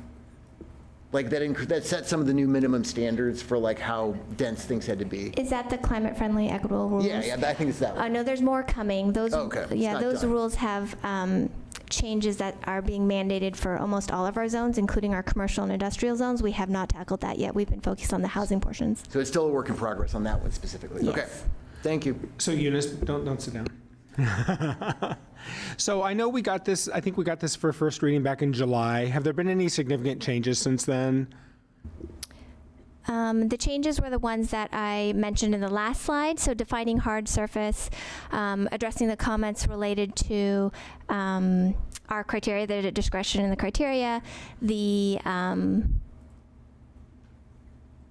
width of driveways, the 20-foot, and exempting retaining walls from site plan review. Awesome. So otherwise, it's the same document we got a couple months ago. Yes. Awesome. Thank you. And do we have your slide presentation? No, I'm happy to share it. That would be great, because I thought it was a really great summary, just a really nice bullet point. So a great way for council to be able to communicate to constituents when asked about this thing. So if I would you could share appreciate that it. out with Thank us, you. that'd be great. Okay. Other questions? Councilor Hoy. Just one more. Councilor Gwynn brought up the bike rack thing, and I've just heard from some people, oh, the city made us put in a bike rack, and nobody will ever use a bike rack, and why do we have to do that? And have you heard about that? Is there anything you can share, or would you rather have a later conversation about it? We have heard some concerns around bike racks. I will say that we are going to be mandated actually by those same state rules to actually increase and change some of our bike standards. So we will be looking at that. It will come again through a code amendment probably next year. So we will be hopefully addressing concerns, but also meeting the state rules. Thank you. Any other questions for staff? All right, I'm going to close the public hearing. Councilor Nishioka, do you have a motion? I move to engross ordinance bill number 8-24 and advance to second reading. Second. Motion by Nishioka, second by Phillips. Discussion. Councilor Nishioka, do you have anything further? I think I'm just going to say that I really appreciate all the work that you've done, and I think you're not only working hard at updating to state standards, but you're also trying to make the process more efficient and smoother for developers and those that are building. So I thank you for all that hard work. Thank you, Councilor. Is there further discussion? Councilor Nordyke. I am very interested in seeing what more can be done to enhance garage conversions. In my ward, and I imagine this is true in other wards across our city, I have a lot of seniors who live alone. A lot of seniors who live off their retirement, their pension, their Social Security, and they would love to have a little bit of additional income coming in. Plus, for safety reasons, sometimes it's nice to have another adult who is just steps away instead of 5 minutes away by 911. So I can see how this could provide a lot of benefits for our multi-generational housing, which is needed in every population. I also note that the median age for new home buyers has been going up. It used to be in their late 20s, now it's in their mid 30s. For first-time home buyers, a lot of our real estate in town is just out of their reach.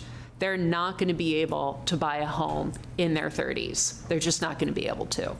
So I welcome opportunities for us to streamline housing production and create more infill, create pedestrian and climate-friendly design. I know Eunice works extremely hard, and so does the rest of our team, at listening very thoughtfully to the feedback that they receive. So I'm excited to advance this to next reading. Thank you, Councilor. Councilor Stapleton. Thank you. I am coming to you all from my kiddos' bedroom. They are sick, and so I had to move from the office to the upstairs bedroom, so I apologize for my moving around, and thanks to staff for letting me in and out of the meeting. I appreciate the flexibility. I wanted to say thank you to staff for this really great work. I know when I hear that we are building so many more units, we're meeting our goals these last couple of years, that is huge work, and really a great job done by staff, and amazing work done by this council, and to really tackle the huge issue of housing affordability. I know that this work is done mostly behind the scenes and is not flashy, and doesn't really get a lot of attention that it deserves. But this is really the work that we're doing to bring down the cost of housing for everybody across our city. And it is amazing to see those grinds behind the scenes working, and seeing those housing units being built. Eunice, you and your team deserve so much of this recognition for the work that's being done. To meet developers where they're at, to work with the state and update our codes to a point where we are able to build and really drive down that cost of housing. So really, really proud of the work that we've done as a team on this.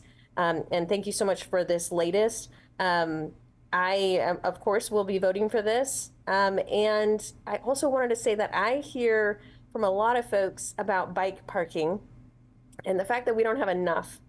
And so I wanted to bring that little bit of information to the table so that when we do look at that in future years, that voice is heard as well. Many people who ride are having to really kind of stack up, and I've been to many a bike rack in my day of riding where there is no longer any room. So I know that is a really good problem to have, and I look forward to seeing the solutions in the near future.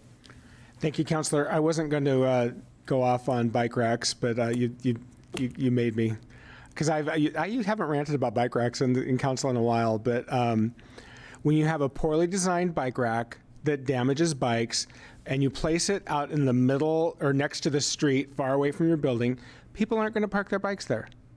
So when you install a horrible bike rack that isn't meeting the need and isn't safe, people aren't going to park their bikes there. But if you actually put one near a building or in a secure area, and that actually doesn't do damage to your bike, people will use it. That's the thing. And so my frustration with our bike rack code is that it allows for people to install really horrible bike racks. Every day I drive Center Street, either to or from City Hall, probably 4 times. And I look at the bike rack at the State Hospital facility, and I roll my eyes every time, because it's one of those horrible staple bike racks that will chip the paint on any decent bike. And it's I don't know, 100 feet, 150 feet from the building. There's nothing near it. And so here's this bike rack. I've lived in Northeast Salem for over 20 years. I've never once seen a bike parked in that bike rack, because it's a horrible bike rack in a horrible location. So if we had a good bike rack in a decent location, that would probably change. Anyway, thank you, Councilor Stapleton, for helping me with that rant. Any other questions? Councilor Phillips. We've done with a question, so we can comment. Yeah, we're in deliberations. Yeah, that's right. So I'm in favor of this. I think that we have to do more, like all the things that are included in this, to be flexible, to meet reality where we're at, to encourage more supply.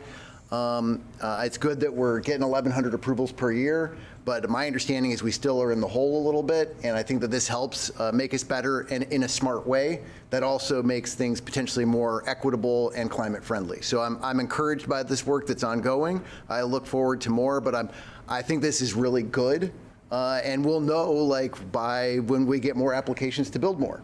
I mean, there is a real housing crisis for this generation of young adults, and I think that this helps slow that problem down and potentially make it better. So I'm very much in support of this. I plan to vote yes. My tangent is I think that there's another topic that I'm not sure that we can really build into UDC or how we talk about it, but it came up during our earlier in the summer. We had a work session on our housing needs analysis, and other community members who participated in that process who weren't just on council brought up their concerns about private equity owning massive amounts of housing. So, I mean, I think that we have to do more, we have to build more, we have to increase supply, but at the same time, I really encourage, all of us, as volunteer elected leaders and staff to look at ways to address that, either by lobbying the state of Oregon or what we can change in our own ordinances, because that's a massive issue. When you have, $10 trillion, entities buying up massive amounts of housing, you can have some real problems. So I think housing should be used by the people who live in them, and we should codify that in some way moving forward. But that's a separate conversation. I just wanted to know that I'm aware of it, and I've heard others aware of it as well. Thank you, Councilor. Is there further discussion? Councilor Hoy. Thank you. 3 things. One, the building removed the bike rack in front of our business because every time somebody hooked their bike up, it was stolen. So that's no longer there. The aggregate garbage can along our strips, there were probably 4 of them, have been removed because people were dumping in them. So that's just my 2 cents worth on bike racks in our neighborhood. The second thing was, Councilor Nordyke, I agree with you.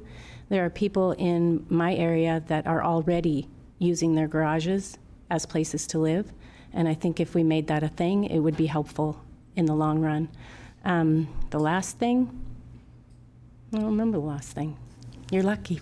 That's great. Just to clarify, staff, correct me if I'm wrong, but I think that we allow them in garages currently. We're just adding townhouses to that list of options. Is that right? We already allow it. Correct. Yeah.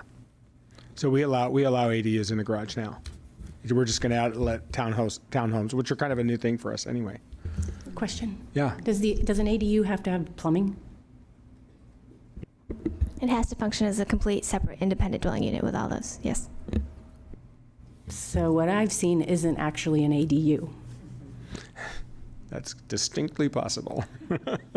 I have at least 3 in my neighborhood where I know people are living. Yeah, Councilor Gwen. And I just wanted to say, I'm all for affordable housing and increasing housing production. I just think that we need to be really careful and do allow for exceptions to the rules sometimes. I mean, we do have developers and builders who are bringing product to us, but we also have some that are saying Salem isn't easy to build in. And so we're going to take our projects and go elsewhere. So I think we need to keep that in mind too, because if we don't have the product, we're not going to have the housing. So. Thank you, Councilor. Further discussion? Councilor Hoy. Thank you. I remembered 248 pages.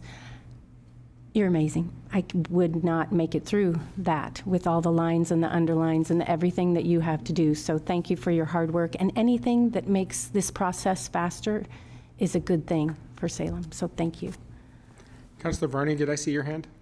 Yeah. Go ahead.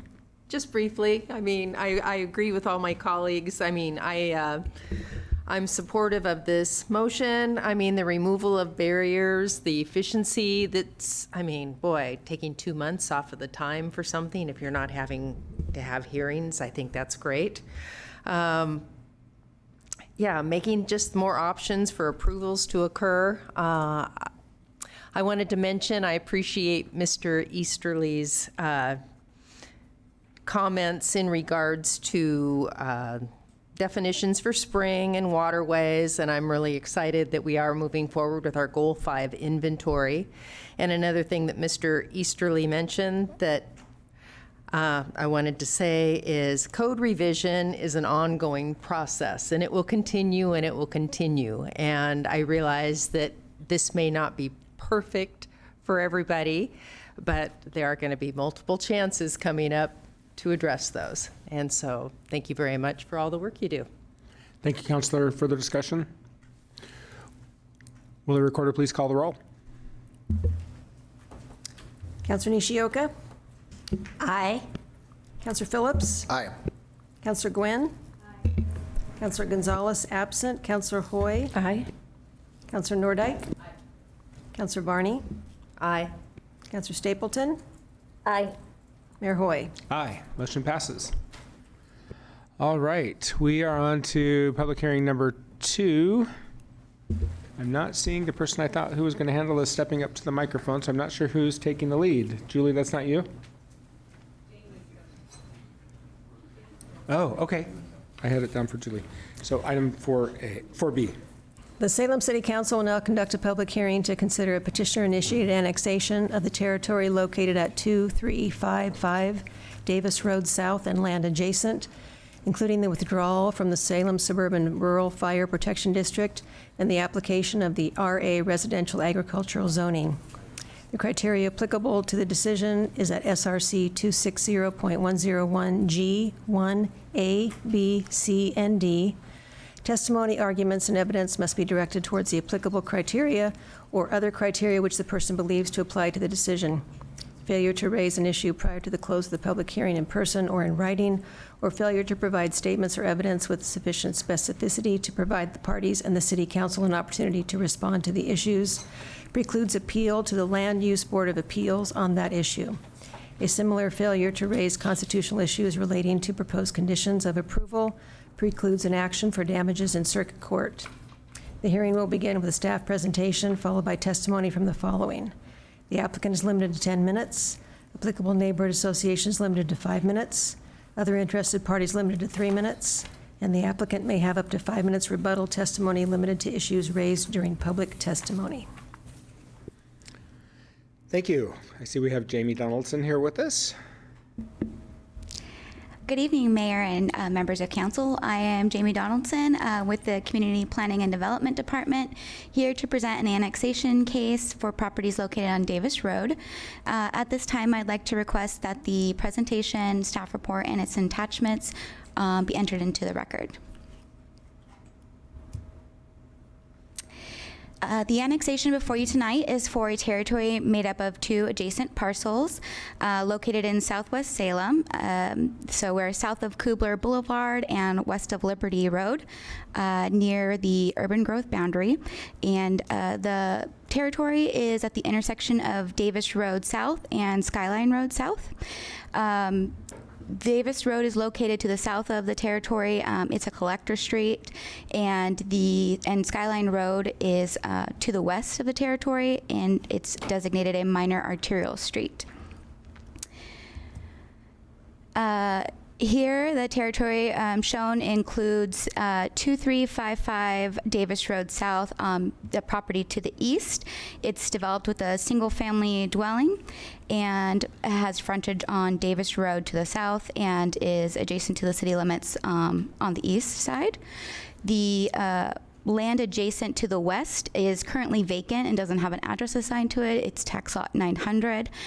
It is a corner lot with frontage on Davis Road to the south and Skyline Road to the west.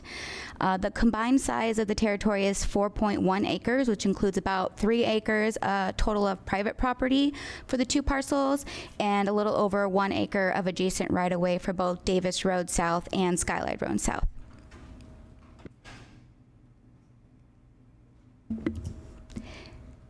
The comprehensive plan designation for the territory is developing residential, which is indicated in light green. The territory is surrounded by other developing residential designation, also shown in light green, and single-family designation in yellow. There's one multifamily parcel to the northeast shown in orange. The corresponding zoning designation, comprehensive plan designation for the corresponding zoning designation for the comprehensive developing residential designation is RA, residential agriculture, which we can see here. The property adjacent on the east is zoned RA, residential agriculture. The territory is surrounded by other single-family zoned designations, which is shown in yellow, and then we have the low-density multifamily designation in light orange to the northeast. In order to approve an annexation, the council needs to find that it meets the approval criteria. The first is that the annexation is exempt from voter approval. This requires that the property owners sign an annexation petition, and each of the property owners has done so. Second is that the boundary is orderly. As shown on the map there, the combined territory is contiguous to the city limits boundary, which is sort of faint green line you can't see very well on this slide, and each of the and can be served by city services. The council will decide whether to withdraw the territory from a service district, and in this case, each property is within the Salem Suburban Rural Fire Protection District, and if annexed, the city will provide those services. No comments were received from the Sunny Slope Neighborhood Association or any other public testimony. Staff recommends that the City Council approve the annexation request, apply RA residential agriculture zoning to the territory, and withdraw the territory from the Salem Suburban Rural Fire Protection District, and forward to the first reading. And that concludes my presentation. Thanks. Thank you. And I see we have nobody signed up for public comments or testimony on this item, so we can go straight to questions for staff. Councilor Gwynn. So do we know, I'm reading the staff report, but do we know what the property owner wants to use the property for? Well, the one to the east is already a single-family dwelling, so they were annexing because they had a septic failure to connect to city services. For the vacant property, I'm not entirely aware, but I think there was some talk about partitioning it or developing middle housing there, because it would be designated a single-family zone. Thank you. Mm-hmm. Further questions for staff? Okay, I'm going to close the public hearing. Councilor Nordyke, do you have a motion? I do. I move approval of the annexation of the territory located at 2355 Davis Road South and land adjacent, including the withdrawal from the Salem Suburban Rural Fire Protection District and the application of residential agricultural zoning, and forwarding to first reading. Second. Motion by Nordyke, second by Phillips. Councilor, do you have anything additional for your motion? I do not. Thank you. Thank you. Is there further discussion? Will the recorder please call the roll? Councillor Phillips? Aye. Councillor Gwynn? Aye. Councillor Gonzalez absent. Councillor Hoy? Aye. Councillor Nordyke? Aye. Councillor Varney? Aye. Councillor Stapleton? Aye. Councillor Nishioka? Aye. Mayor Hoy? Aye. Motion passes. All right, we're on to special orders of business, item 5A. Councillor Hoy. Oh, did you have something? City Attorney has something first.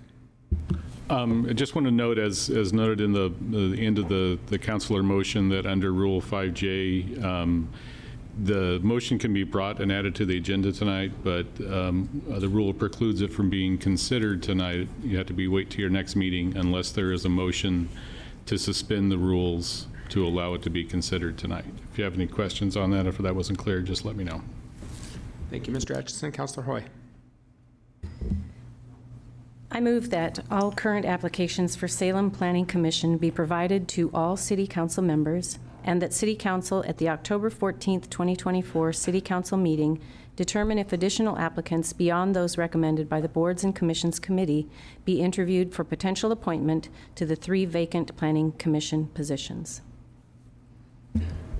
I'll second. Motion by Councilor Hoy, second by Councilor Gwynn. When would we ask to suspend the rules? You would need to do that now, because right now you can't deliberate on this motion. Okay. So we make a motion? How do we do that? You would make a motion to suspend the rules to consider Councilor Hoy's motion tonight. So I move that we suspend the rules to consider Councilor Hoy's motion this evening. I'll second that. Motion by Gwynn, second by Nordike. Councilor, to your motion? Thank you. No, this councilor. Oh, that counselor. Sorry. I just think that we should all have an opportunity to move this forward. So. Is there further discussion? So to clarify, this motion is on suspending the rules to allow the other motion to be considered this evening. Further discussion? Will the recorder please call the roll? Counselor Gwynn? Aye. Counselor Gonzalez absent. Counselor Hoy? Aye. Counselor Nordike? Aye. Counselor Varney? Nay. Counselor Stapleton? Counselor Nishioka? Councilor Stapleton just popped back on. Sorry. Counselor Stapleton? Sorry about that. Sure. Yes, aye. Counselor Nishioka? Nay. Counselor Phillips? Nay. Mayor Hoy? Aye. The motion. So pursuant to council rules, you need a 2/3 majority. I believe that's 5 affirmative votes, so it would, the motion carries.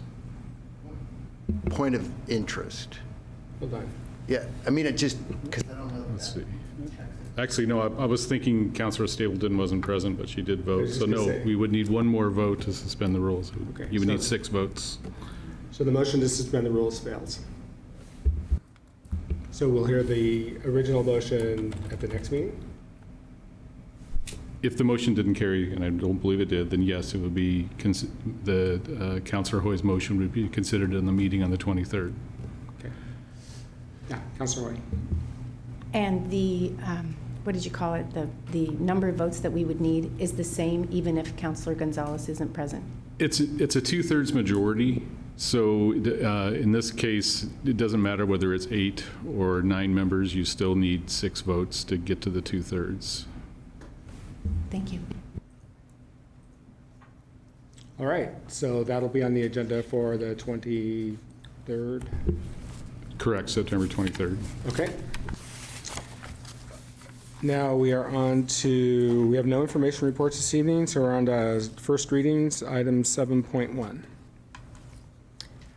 An ordinance bill number 10-24, an ordinance vacating a portion of the right-of-way for First Street Northwest. Councilor Stapleton, are you prepared with a motion? I am. Awesome. Thank you, Mayor. I move to advance ordinance bill number 10-24, which vacates a portion of the right-of-way of First Street Northwest, and advance ordinance bill number 10-24 to second reading for enactment. Motion by Stapleton, second by Nordike. Do you have anything further, Councilor? I don't have anything to add. Thank you, though. Thank you. Is there further discussion?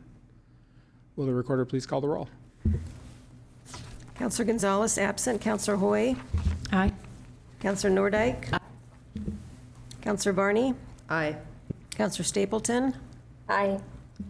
Counselor Nishioka? Aye. Counselor Phillips? Aye. Counselor Gwynn? Aye. Mayor Hoy? Aye. Motion passes. Item 7.1B.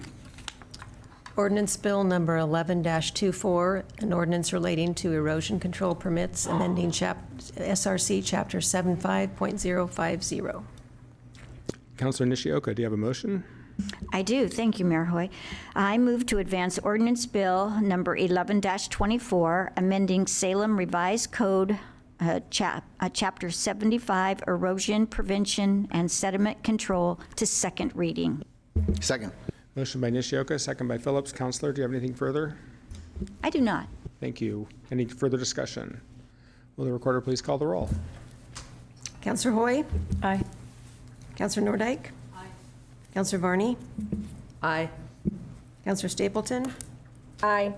Counselor Nishioka? Aye. Counselor Phillips? Aye. Counselor Gwynn? Aye. Counselor Gonzalez absent. Mayor Hoy? Aye, motion passes. We already disposed of item number 8. We have no further business. We are adjourned.